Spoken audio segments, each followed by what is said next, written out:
अवधी बोल लेते हो आप? अरे बहुत बढ़िया। कौन मैं बोला तो सुनाओ तो मैं बोल के। हमरे वाल बहुत आदमी संकोच करते हैं, नहीं बोल ब्रजभूषण पाते। सिंह एक गाना गावत है। हाँ, मित्र है आपके। मित्र तो नहीं है, लेकिन भाई उनको सब जानते हैं तो मैं भी जानता हूँ। उफ, ये मासूमियत। तो हम उनने अक्सर अवधि में बात करत देखी थे जब वो जहाँ हम्म, जाते हैं। हम उनका उनका एक चीज हमका बहुत पसंद है हम्म, कि वह मंचों पर अवधि बोला था। हम्म। ए हमरे वा- मैडम ए मैडम मैडम मैडम किसी इंटरव्यू में थे तो शायद कुछ बात रही होगी, तो उसी अंदाज में कहा, "ए मैडम, अगर बगावत करना धर्म है तो हम बागी हैं।" हम्म, तो डिपेंड ये करता है कि आपसे सामने वाला अगर जिस भाषा में बात कर रहा है हम्म। तो आपकी कंफर्टेबिलिटी वही होगी कि आप उससे उसी भाषा में नहीं, बात हम करें। इस सवाल ही ले पूछेंगे कि हमरे बार मने सब संकोच करते हैं। शर्मात हाँ, है, उन्हें लगा था कि शर्मात देहाती है, हाँ, ये तो लंठ आदमी है, गवार आदमी है, नहीं पिछड़ा। है। जैसे बाकी देखो, आप बिहारी देखो बतिया लेते हैं, गुजराती, पंजाबी, मराठी, प्राउड है। हमरे बार अवधि लगे प्राउड नहीं है। नहीं ओके, वजह वजह बताइए काहे नहीं प्राउड है। जब आदमी के पास संपन्नता होती हम्म, तो के हर चीज अदा मानी जाती हाँ, बड़ मने। कि भैया देखा तो इतना बड़ नहीं है, जमीन पर बैठ के खात है। सही बात है। लेकिन अगर रिक्शा वाला जमीन पर बैठ के कहीं नहीं खा तो बैठा ही ग्रास आ रहेगा कि कुर्सी दई। सवाल संपन्नता का है। हाँ, गहरी बात। तो पंजाबी पंजाबी में बात करता है तो लोग ऑड नहीं लेते, गुजराती गुजराती में बात करता है तो लोग ऑड नहीं लेते। लेकिन जहां भी थोड़ी बहुत बैकवर्डनेस आती है तो लोग उस आइडेंटिटी को छुपाना चाहते हैं, दबाना चाहते। हालांकि ओकरे चक्कर में कब्बो कब्बो लोग बहुत गलती कर जाते हैं। जैसे गोंडा में लोग आवत हैं, बम्बई उम्बई से 2-3 साल रह के आए, का हो पड़े, बढ़िया है भैया, कब आए हो, अरे कल यहाँ धरे ना ट्रेन, धरे मतलब अब वह खड़ी हो अवधि में बात जाते। तो हमें लागत है कि आदमी का है कि आपन जौन भाषा होती है उससे आदमी के बड़ा संबंध गहरा हो जाते हैं, लगाव हो जाते हैं। जैसे शुरू शुरू में हम दिल्ली आए तो मुखर्जी नगर में रहत रहन, तो हुआ एक तिवारी जी के डोसा के दुकान रही, ओके, का कहते हैं, छोला भटूरा के। तो हम कोई से फोन पर बात करते हैं तो वो आए कहीं, भैया गोंडा खो, हम कहना हाँ, कहीं हमू तरफ गन के हुई। तो बेचारे वही दिन हमें फ्री में छोला भटूरा खवाई। तो हम दिखाएंगे देखो भाषा के कितना महत्व होता है कि आदमी का तुरंत लगाव पैदा हो जाता है। तो हमें अवधि में बात करने में कोनो दिक्कत नहीं है, बशर्ते यही है कि तब बहुत ओझा हमारे इंटरव्यू जल्दी कहे नहीं आए। 6 महीने से हमसे बतवात रहे, हम हूँ गोणक तू गोणक। ये आरोप है कि गुस्सा है। कुछ चीजन के कहा था ना कि टाइम होता है। सही बात। हम हूँ अच्छा, हम एक आध चक्कर फोन किए कि नहीं किए, हाँ, हम कम से कम 3-4 चक्कर फोन किए हाँ, कि भैया हम फलाने दिन आई थे, ये दिन आई थे, वही दिन। पर वो पता नहीं कहा भगवान की मर्जी रही कि भगवान चाहत रहे कि जब तुहार नए जीवन की शुरुआत हुई तब बे जाओ, आज सामने बैठा है। चलो बढ़िया बात। Back to Hindi. पॉलिटिक्स में क्या है अवध ओझा, क्या रह रहा था ऐसा? बहुत दिन से हम देख रहे थे, एक बेताबी थी, चुनाव में लड़ना है। हालांकि बात सच है, यूपी बिहार में आदमी दो ये चीज देखता है, एक या तो नेता हो या आप गुंडा हो, सही, या अधिकारी। 3 आईएएस। अब डॉक्टर राम मनोहर लोहिया, हाँ, PhD in economics from Berlin university, वो आदमी कांग्रेस के दफ्तर के बेंच पे सोता था। 1950 की जो हमारी संसद थी, 51 की, उस संसद की सबसे बड़ी खास बात यह थी कि वहां जितने भी नेता थे, मेजॉरिटी को ना तो पहचान की जरूरत थी और ना पैसे की जरूरत थी। तो फिर वो आए किस लिए थे? क्योंकि उनको पता था कि हमें अपनी देश को दिशा देना है। आज इस देश को फिर एक बार से दिशा की जरूरत है। उन लोगों को जरूरत है जिनको समझ में आता है कि देखा देश महान कैसे होता है।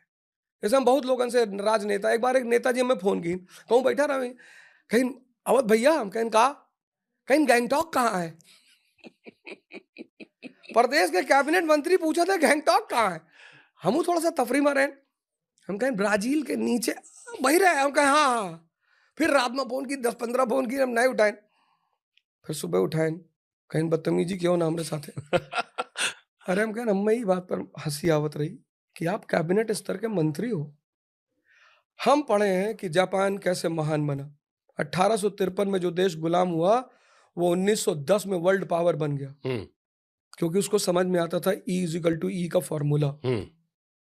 सोनी, टोयोटा, सब जापान की ही तो कंपनियां हैं। साउथ कोरिया क्यों महान बना? Samsung, Hyundai. चाइना क्यों महान है? One plus. अमेरिका क्यों महान है? Apple, Ford. मुझे पता है कि जिस भी देश को कैपिटलिज्म और इंडस्ट्रियल रेवोल्यूशन समझ में नहीं आएगा, और इन दोनों के साथ साथ एजुकेशन नहीं समझ में आएगी, education based on humanism and rationalism, वो चतुर्लिंगम वाली नहीं, रैंचो वाली। हमको स्पष्ट है एकदम से कि जब तक ये देश एक रैंचो मॉडल के एजुकेशन को विकसित नहीं करेगा, रैंचो मॉडल, एक ऐसा मॉडल जिसमें लड़का सवाल करता हो अपने टीचरों से।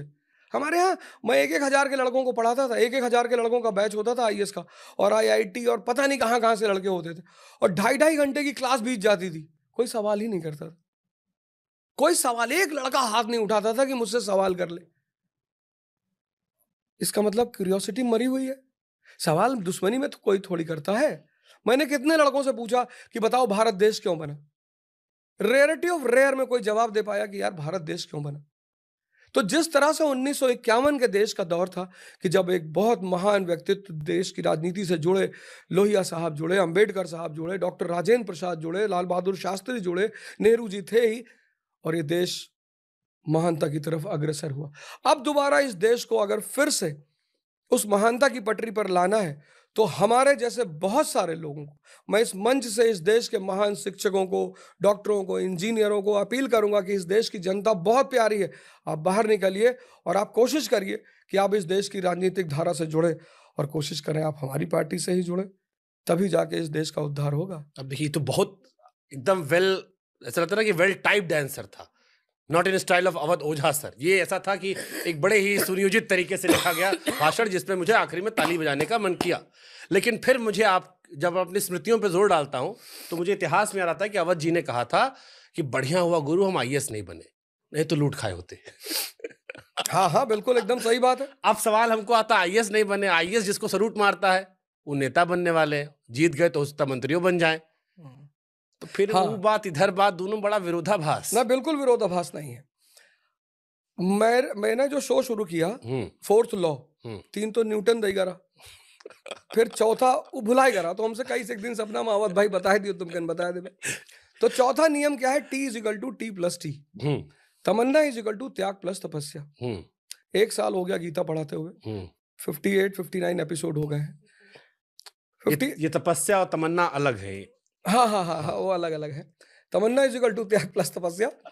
तो ये जो साधना का दौर गुजरा महाराज अड़गानंद के संगत में, जो साधना हुई, जहां सिद्धांत स्पष्ट हुए, अवध ओझा जो 1995 में था, वो इंद्रिय प्रधान सिद्धार्थ की तरह अवध ओझा था। मतलब इंद्रिय चाहिए, सुख चाहिए, और जब इंद्रिय सुख चाहिए तो सारी इंद्रियां बाहर की तरफ भागती हैं, तो पैसा चाहिए। इसे लोग कहते हैं कि पैसा कमाए का करबो, झूठ बोला था। जैसे कुछ लोग कहते हैं ना, पैसा हाथ का मैल है, तो हम लोगों से कहते हैं दिखाओ नहीं करके। अगर सेंस का प्लेजर चाहिए तो पैसा चाहिए, लेकिन जो आदमी सेंस के प्लेजर से आगे निकल गया है, फिर उसके अंदर सेवा का भाव है, फिर उसका आनंद ही बदल जाएगा। तो वो अवध ओझा, तो मैंने वो मुद्दा नहीं किया। मेरा जो पहला एपिसोड है उसमें मैंने एक फोटो बनाई है, एक तरफ अंगुलीमाल है, एक तरफ अवध ओझा है, और बीच में अड़गानंद महाराज की फोटो है। तो मैंने लिखा है अंगुलीमाल से गीता स्वामी तक, तो महाराज जी ने मुझे नाम दिया गीता स्वामी। तो अवध ओझा का जो दौर था वो अंगुलीमाल का दौर था, और अब जो दौर है वो गीता स्वामी का दौर है, और गुरु का हुक्म है कि सेवा करनी है। हमारा बोरीवा कहाँ है? कौन बोरीवा?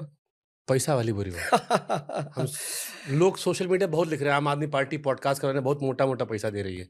हाँ, हमारा लाएं आप? नहीं, हम सुने एक हम देखे ना ट्वीट मैया कि एक बहुत बड़े सुपरस्टार हैं, पॉडकास्ट के लिए 55 लाख रुपए ऐसे कुछ लिखा रहे हैं। हमको भी कहा गया कि भैया आपको भी आ रहा होगा, तो हम क्या होता तो हम और बढ़िया बंटवा देंगे थोड़ा लड़कों को भी।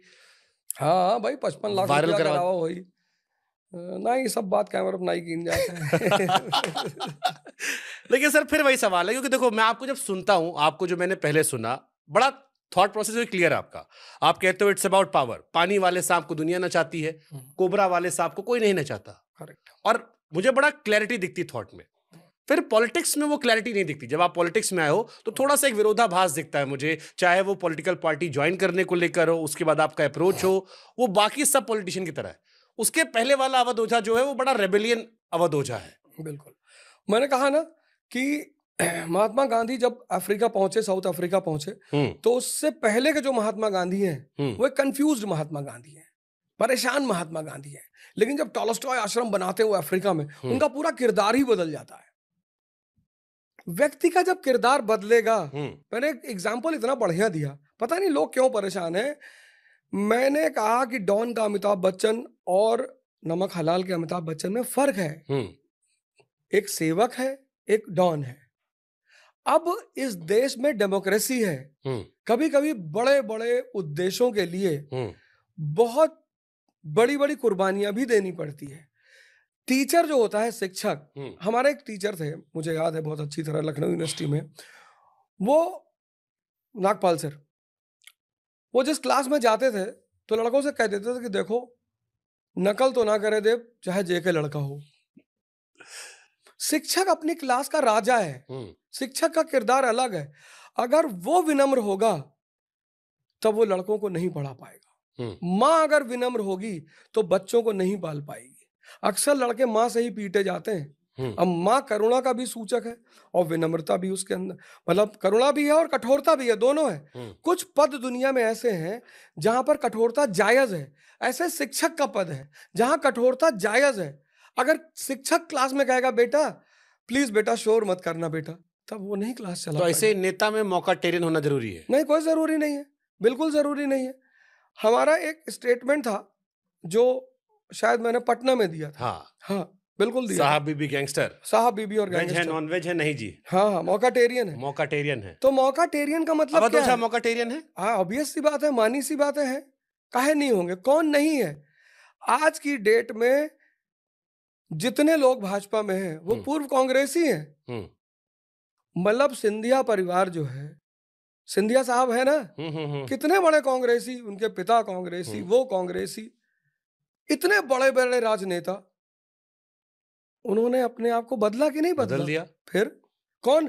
मौका-टेरियन के युग में आप अगर अपने युग के साथ नहीं चलेंगे तो पृथ्वीराज चौहान वाला हाल हो जाएगा। कल को अगर मोदी जी आपको कैबिनेट मिनिस्टर बना दे तो आप बीजेपी में जा सकते हैं? हाँ, ये बड़ा प्यारा सवाल है, ये बहुत अच्छा सवाल। हाँ, कि अगर मोदी जी कल के मुझे कैबिनेट मिनिस्टर बना दे, अब नहीं बनाएंगे मोदी जी। अब इसलिए नहीं बनाएंगे, मोदी जी दुश्मन ज्यादा पसंद करते हैं। देखिए दिलजीत को बुला के बढ़िया और तबले पे तक धीरा दिन चल रहा था। तो आप ये बात मोदी जी तक पहुंचा दो, देखिए वो भी देखते हैं। कल परसों तक ऑफर आ जाए, अब मोदी जी कुछ भी कर ले, या कोई कुछ भी कर ले।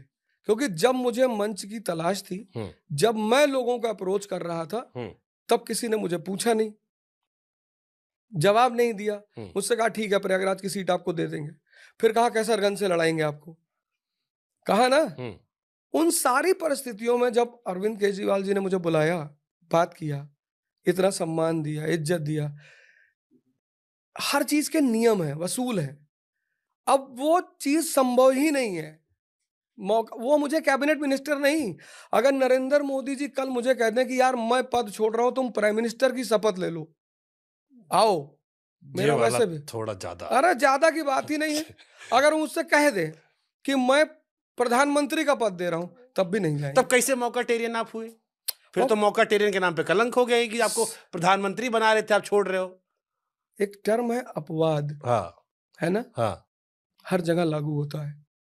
ऐसा कोई चीज ही नहीं है जो फुल फ्लेजेड निर्वात हो। वैक्यूम, फुल फ्लेजेड वैक्यूम कहीं नहीं होता। तो इसलिए हम एक टर्म लेके चलते हैं, अपवाद।